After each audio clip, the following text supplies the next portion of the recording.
फार दूरवरून आली मी आणि मी ऐकलं होतं की बार्शीचे लोक खूप उत्साही आहे. असाच उत्साह का तुमचा?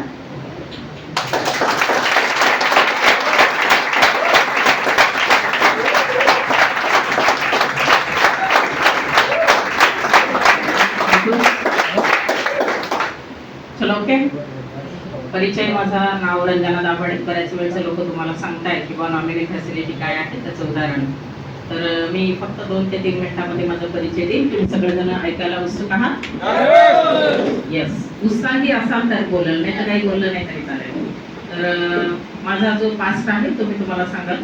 फर्स्ट मी हा जो व्यवसाय आहे, जसं आज तुम्ही आलात त्या व्यवसायामध्ये व्यवसाय बघण्यासाठी, असं काही दिवसापूर्वी आले होते. प्लान बघण्यासाठी जेव्हा मी आले होते तेव्हा आम्ही जोडीनं आलो होतो. प्लान जेव्हा बघितला, समजून घेतला, ज्या काही गोष्टी आज प्रोजेक्टरवरती तुम्हाला सांगितल्या तुम्हाला कितपत समजल्यात मला नाही माहिती, कारण मला काय नव्हतं समजलं. तुम्हाला समजलं का? किती लोकांना समजलं, किती लोकांना नाही समजलं? किती लोकांना समजलंय? यस. ज्यांना समजलंय त्याला पैसे मिळतात, ज्यांना नाही समजलं त्याला डबल मिळतात. चांगलं आहे का? कारण मी त्याचं उदाहरण आहे, बरोबर ना? प्लान जेव्हा समजून घेतला, पण माझ्या मिस्टरांनी पूर्णपणे प्लान समजून घेतला, स्टडी केला. नेटवर्क इंडस्ट्री काय आहे, डायरेक्ट सेलिंग काय आहे, याच्यामध्ये काय फ्युचर होऊ शकतं, खरंच या इंडस्ट्रीमध्ये आपण आलो तर आपण आपलं आयुष्य बदलू शकतो, इतरांचं आयुष्य बदलू शकतं, असं त्यांना वाटलं. म्हणून त्यांनी हा बिझनेस सुरू केला. आणि बिझनेस सुरू त्यांनी त्यावेळेस केला, तो डिसिजन त्यांनी जो घेतला त्याबद्दल मी खरंच त्यांची ऋणी राहील. तर दाभाडे सरांसाठी एकदा जोरदार टाळ्या पडल्यात आणि मी त्यांना शपथ ऋणी राहील. बिझनेस सुरू केला मित्रांनो. नेटवर्क इंडस्ट्री काय असतं, डायरेक्ट सेलिंग काय असतं काहीच माहित नव्हतं. हा व्यवसाय आमच्या पूर्ण खानदानीमध्ये कोणी केलेला नाही. नेटवर्कर कोण असतो, त्यांनी पैसे कमवले असं कुठे मी बघितलं नव्हतं, समजून घेतलं नव्हतं. म्हणून हा व्यवसाय मला थोडा नवीन वाटत होता आणि ह्या व्यवसायाच्या प्रती मी पॉझिटिव्ह नव्हते. पण दाभाडे साहेब जे आहे त्यांचं शिक्षण भरपूर झालेलं होतं, त्यांना हा व्यवसाय करावासा वाटला आणि त्यांनी मला सांगितलं की हा व्यवसाय आपल्याला करायचा, ही शेवटची ट्रेन आहे. या ट्रेन मध्ये जर आपण आता बसलो ना तर उतरायचंच नाही डायमंड होईपर्यंत. म्हणून मी आज स्टेजवर उभी आहे. बिझनेस सुरू झाला मित्रांनो. आमचे जे पास्ट आहे तो एकदम खतरनाक होता, कारण हा जो बिझनेस आहे तेव्हा आमच्या आयुष्यामध्ये आला तेव्हा माझे मिस्टर कलर कॉन्ट्रॅक्टरचं काम करायचे आणि मी भाजी विकायचे. भारी होता का प्रोफाईल? नाही. ती भाजीवाली, कारण का 2 रुपये 3 रुपये 200-300 रुपये दिवसाकाठी कमवणारी लेडी, इथं सांगितलं जातं 8 दिवसाला 2,10,000. मला पटले असतील का? पचले असतील का? नक्कीच नाही. पण माझ्या सिनियरनं क्लोजिंग केली होती, हरकत नाही मॅडम 2,10,000 तुम्हाला नसतील पटले, पण 10,000 जरी आले तर नाही चालणार का? तेव्हा लक्षात आलं की चला 10,000 आले म्हणजे खूप मोठी रक्कम येऊ शकते. म्हणून हा व्यवसाय आम्ही सुरू केला मित्रांनो. व्यवसाय सुरुवातीला जेव्हा सुरू केला तो पार्ट टाइम केला, फुल टाइम नाही केला. पार्ट टाइम म्हणजे संध्याकाळी 1-2 तास आम्ही दोघं नवरा बायको हा व्यवसाय करायचो आणि त्या 1-2 तासाचं रूपांतरण असं झालं की 1 ते 1.5 वर्ष आम्हाला लागला TC बनायला. टीम कोऑर्डिनेटर बनण्यासाठी 1 ते 1.5 वर्षाचा कालावधी झाला. टीम कोऑर्डिनेटर जेव्हा होतात लोक त्यावेळेस 3 लाखाचा इन्शुरन्स मिळतो. तुम्ही ऐकलंय प्रोजेक्टवरती कारमध्ये 3 लाखाचा इन्शुरन्स मिळतो, 30,000च्या पुढे इन्कम होतं आणि त्याच्याही पुढे जाऊन हा जो व्यवसाय आहे इथून नॉमिनी फॅसिलिटी चालू होते आणि खूप मोठा मान सन्मान होतो. ह्या सगळ्या गोष्टी आमच्या आयुष्यामध्ये आल्या होत्या. आमचाही मान सन्मान झाला, खूप चांगला मान सन्मान सिनियर लोकांनी केला आणि सिनियर लोक माहिती तुम्हाला खूप भारी मान सन्मान करतात. आमचं दुसरं लग्न लावून दिलं होतं, बरोबर ना?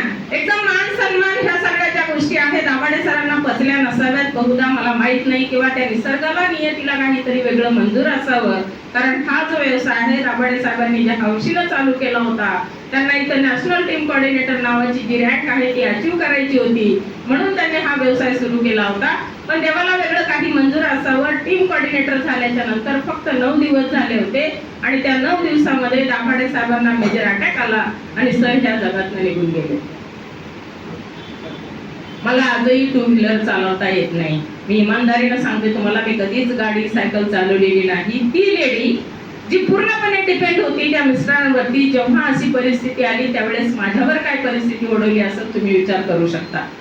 पाठीमागं बॅकग्राऊंड 0, कोणीच नाहीये. दाभाडे साहेब एकटेच होते, बरोबर ना? पाठीमागं कोणी नाही. अशा सिच्युएशन मध्ये हा बिझनेस उभा कसा करायचा? पण गंमत अशी झाली की साहेब गेले होते मंगळवारी आणि बुधवारी काही चेक येतात. तुम्हाला सगळ्यांना येतात का? जॉईंट डिस्ट्रीब्युटरला येतात का तुमच्याकडे चेक? MILF चे पैसे Yes, yes. येतात ना. आम्हाला पण बुधवारी चेक आला होता. चेक छोटा होता, 15,000 रुपयाचा चेक होता, पण तो चेक मला त्या काळी 15 लाखाचा वाटला. कारण काय होतं, साहेब गेले आणि साहेबांचा कार्यक्रम करण्यासाठी मला तेच पैसे कामात आले. त्या दिवशी माझं अंतर्मन मला म्हटलं की जर का साहेब नसताना ह्या बिझनेस मध्ये जर तुला 15,000 रुपये येत असतील तर नक्कीच रंजना हा बिझनेस तू करायला पाहिजे, कारण तुझ्याही पाठीमागं फॅमिली आहे. आणि म्हणून त्या दिवसापासून फुल टाइम नाही मित्रांनो, ओव्हर टाइम हा बिझनेस करते. बिझनेस सुरू करण्यासाठी तुम्हाला पुन्हा एक सांगाल, बाहेर मार्केटमध्ये तुम्ही लाखो करोड रुपये जरी लावले तर तुम्हाला व्यवसाय कसा उभा करायचा हे शिकवण्यासाठी कोणी नाही. पण हा व्यवसाय असा आहे, या व्यवसायामध्ये तुम्हाला सिनियर मंडळी अगदी पोटाच्या लेकरासारखा जीव लावतात. असेच माझे great senior professor Yunus Mirza जे सिलिंग अचीवर आहेत आणि इनकमिंग ITC आहे, त्यांची मी शतशिरोमणी राहील आणि नक्कीच त्यांचं जोरदार टाळ्यामध्ये स्वागत व्हायला पाहिजे. व्यवसायामध्ये मला छोट्या छोट्या गोष्टी शिकवल्या म्हणून इथपर्यंत मी आज पोहोचू शकले. पुन्हा एक सांगाल, हा बिझनेस जेव्हा मी सुरू केला होता 200-300 रुपये कमवणारी लेडी आज महिन्याकाठी फार काही जास्त इन्कम नाही माझं, पण 1,00,000-1.25 लाख रुपये कमवते. तुम्हाला आवडेल का? सुरू केला होता मित्रांनो, तेव्हा रिक्षाला यायलाही पैसे नसायचे, पायी फिरून ST न वगैरे मी हा बिझनेस केला. पण ह्या व्यवसायाची ताकद आहे.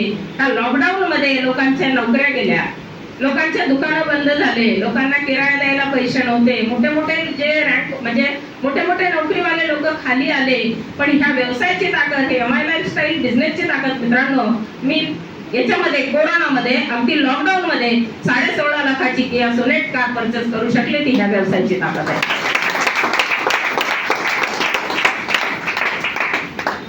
तुम्हाला वाजवायचे असतील तर चांगल्या वाजवा, भजनातल्या टाळ्या आवडत नाही मला.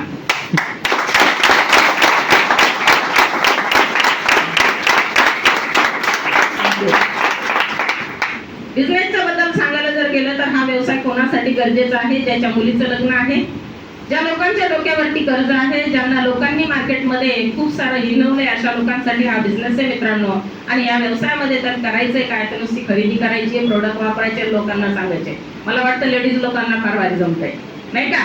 बरोबर ना? त्यातल्या त्यात हा जो व्यवसाय आहे ना, हा करण्यासाठी आपण लेडीज तर एकदम परफेक्ट आहोत, कारण आपल्याला अडवटायचे नंबर जमते, नाही का? काही पुढे जाऊन हा व्यवसाय जर करायचा असेल तर पाठीमागं सिनियर आहे, कंपनी एकदम बेस्ट आहे. फक्त ह्या बिझनेस मध्ये तुम्हाला काय करावं लागेल, तर तुम्हाला सातत्य ठेवावं लागेल. जर ह्या व्यवसायामध्ये तुम्ही सातत्य ठेवून जर हा बिझनेस केला तर येणाऱ्या 3 ते 4 वर्षामध्ये या हॉलमध्ये बसलेला प्रत्येक व्यक्ती हा त्याच्या गाडीने येऊ शकतो आणि 5.5 लाखापर्यंत जास्त इन्कम तो त्याचं करून घेऊ शकतो. एवढी ह्या व्यवसायाची.